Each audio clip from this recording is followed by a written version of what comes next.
Don't believe or disbelieve anything we discuss in spirit science. Simply have your own experience. In Lesson 6, I showed you an intro to sacred geometry, the flower of life. We looked at the Genesis pattern and how it forms the fruit of life, the pattern that all physical matter in existence comes out of. We jumped out of the sacred geometric pool for a few lessons, and today we're going to dive right back in. I've mentioned quite a few times that within the flower of life are found the music and harmonics of everything in existence. Let's find out how that works, shall we?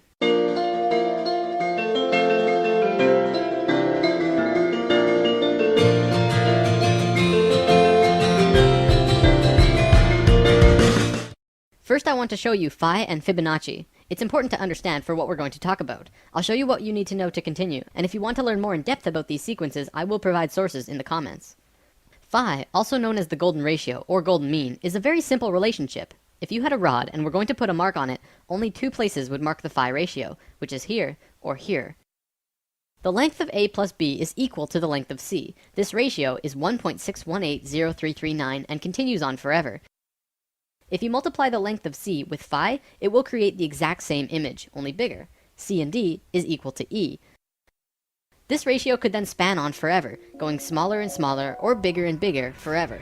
This ratio is infinite. It has no beginning and no end. It is also believed that phi is the mathematical root of all other sequences. See, every mathematical sequence in existence needs a minimum of 3 numbers to figure out the sequence. Phi only needs 2. It is the only one. Similar to how the circle and square are the source of all shape, but we'll get to that later on. The next thing that you need to know is that this ratio is found in all life everywhere. Sort of. By sort of, I mean it's really Fibonacci, but we'll look at that in a moment. Look at your hand. Not only does each finger have its own ratio moving up each finger, which is phi to the next bone, but it oscillates back and forth from the tallest finger to the thumb. You wonder why the human hand is like that? It's based on phi. This relationship is found throughout the body in various ways, moving up the arms and legs, in your face, throughout the entire body. This is a Greek statue that accurately represents this. The Greeks were very precise when they made their art, because they understood phi, Fibonacci, and the importance of these sequences. When the Romans took over Greece, you could see the perfection in statues just completely disappear. I'm not saying the Romans were bad artists, they just didn't measure everything to the same caliber that the Greeks did. Here is the phi ratio in butterflies. You can see this ratio everywhere, from the wing size to the body to the antennas. They're all phi ratios. Here's dragonflies. It's the same story. Phi runs along the entire body, and the relation to the body and the wings. Here it is in frogs. Phi is found throughout the body in relation to the head, to the arms, to the fingers, and so on. Well, what about fish? You'd think they wouldn't be found in fish. Well, here's 3 kinds of fish. Once again, the ratios are consistent. It doesn't just apply to these creatures though. Regardless of what mammal, insect, avian, plant, or living creature of any kind, you will find this ratio one way or another. There's a reason for this, but we'll get to that in a moment. Let me show you the importance we used to place on this golden ratio. In ancient times, we built many structures based on phi because we understood divine proportion. This is the pagoda of Yakushiji Temple in Japan. It's built with these same mathematics, from the doorway to the ball on top of the temple. It is a structural embodiment of the proportions that all life holds. The Parthenon in Greece also has the exact same mathematical structure, but even more. I recommend watching Nova's Secrets of the Parthenon if you wish to learn more about this, because the stuff that they find is really cool. The Great Pyramid in Giza also has these proportions. They're incredibly precise, perfect in every way. You'd think that by building these structures using the logical and mathematical proportions so carefully, that they would hinder the creativity behind these buildings, but they really don't. In fact, the left brain understanding all of this can even enhance creativity if used correctly. It makes me wonder about all of the world-famous buildings of the modern world. Could phi be a large factor in what makes them stand out?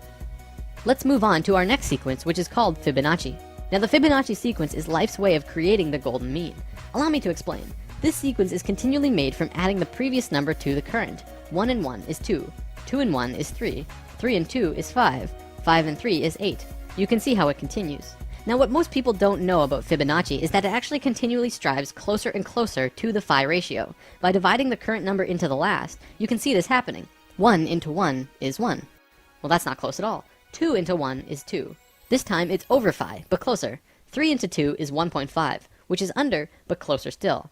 5 into 3 is 1.666. This time it's over, but even closer. Continuing with that, it's 1.6, and then 1.625, 1.615384, 1.619048, and so on. It continually oscillates over and under the phi ratio, never quite making it there, but continuing on closer and closer every time, until eventually you can't even tell the difference. Because phi is an infinite number, this sequence will go on forever. Let's look at some spirals in nature, another way that phi and Fibonacci can manifest. This is a nautilus shell. Many people will say it's phi, but it's really Fibonacci. See how when it's in its earliest form, it's crude, not smooth or anything? One look and you can tell that's not phi. But as it goes out farther and farther, it gets closer and closer to phi. It becomes a nearly perfect phi spiral by the time it's all the way out here. This also happens with sunflowers, pine cones, and many plants in nature. In many cases, such as the pine cones and sunflowers, it flows in a double spiral or more, much like the spiraling arms of a galaxy. From the microcosm to the macrocosm, spirals are always present. So phi is basically source, or spirit, or God, in a mathematical way of thinking. The math of God. Don't forget that this sequence is an intimate part of nature itself. I'm going to call it source. It is the source of all mathematical sequences, and all life in existence grows based on phi. However, phi has no beginning and no end. Life doesn't know how to deal with that. It's like source says, go and replicate this, and life says, we don't know how. Because life doesn't know how to create from something that has no beginning. So it creates the Fibonacci sequence instead, which has a beginning, but starts out crude, very basic, and then continually goes closer and closer to source, becoming more divine every step. It does take steps too, which actually has quite a bit to do with evolution. Let's move on for now though.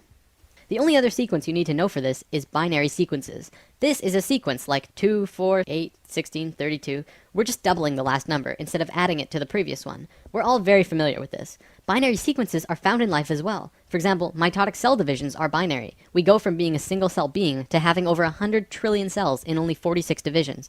Binary sequences are also how computers work, by turning on and off chips. Computing at its core anyways is binary. Okay, let's move on to something different for now, but what we just looked at will reveal itself in time. This is how a polar graph usually looks, with 36 radial lines in 10-degree increments representing the 360 degrees. Then, concentric circles are drawn, each with the same distance away as the last, creating 8 equal demarcations as the one before, counting the inside circle as 1. Think about what this represents too. It's a two-dimensional drawing of a three-dimensional sphere, one of the sacred forms, by projecting it onto a flat surface. This is also called a shadow form, and casting shadows is a sacred way to obtain information. Also, a polar graph has both straight, male lines, and circular, female lines, both male and female energies interacting at once. If you plot a golden mean spiral at 0 degrees on the polar graph, it will loop all the way around before hitting 0 again, exactly at the 8th circle. You'll find that this golden mean line crosses 5 specific places as it goes out. These places are where the female circular lines meet the male lines. It crosses at 120 degrees, 190 degrees, 240 degrees, 280 degrees, and then it jumps to 360, or back at 0, depending on how you look at it. What's interesting about this is that it creates both a binary and Fibonacci sequence. Looking at the radial increments from the center, it crosses at 1, 2, 3, 5, and 8. Well, that's Fibonacci, but it also crosses at 2, 4, and 8. Well, that's a binary sequence. We're going to look at the binary sequence in particular though, because what you find is very cool. If you draw lines from the outermost circles on the lines where the binary sequence was formed, you get this image. It is an equilateral triangle. If you continue the spiral outward, it would continue to hit these exact same places and continue to form larger equilateral triangles. Let's divert yet again to look at something very interesting. There was a man named Keith Critchlow who discovered something very important to understanding the geometry of music. First, he drew a straight line through an equilateral triangle, and then he measured from the middle of the center line and drew a straight line up to the top edge and back down to the bottom corner. Then he did the same, but passed through the center line of the top and back down again. He did this yet again on the other side. You can keep doing this on either side as well. By drawing this funny little form, he discovered something of great importance. He writes, continuing in this way, each successive proportion will be the harmonic mean between the previous proportion and the total length, and all of these proportions will be musically significant.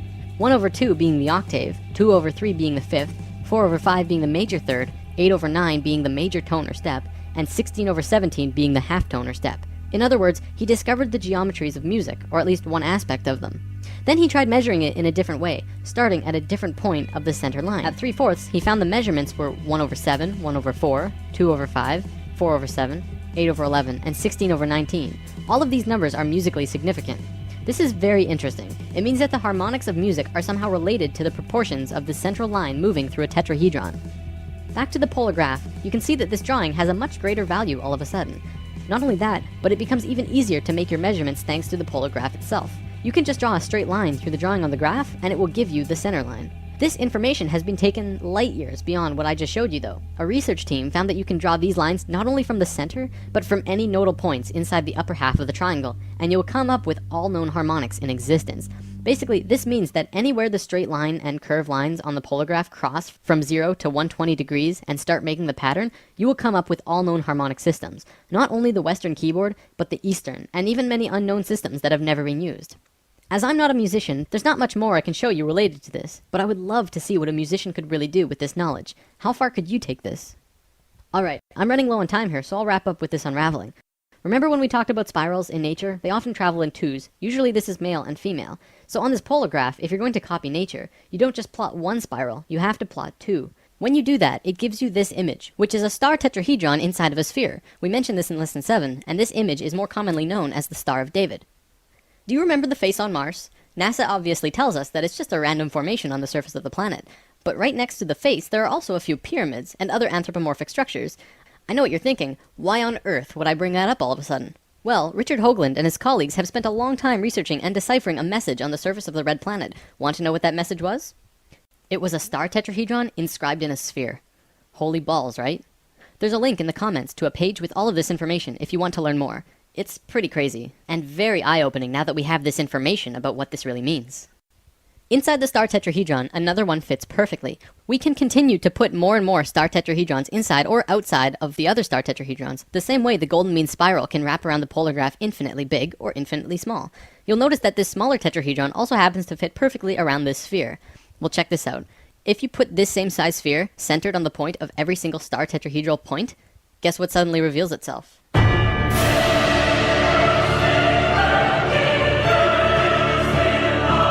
fruit of life. It's back!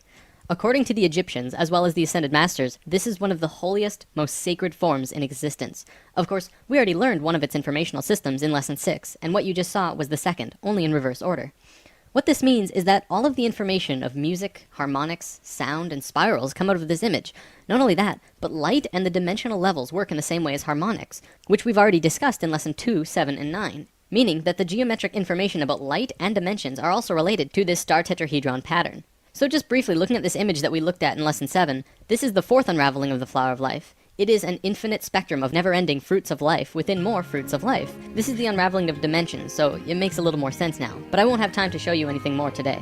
So what you just saw was the second unraveling from the third rotational pattern of Genesis, the geometry at the heart of creation.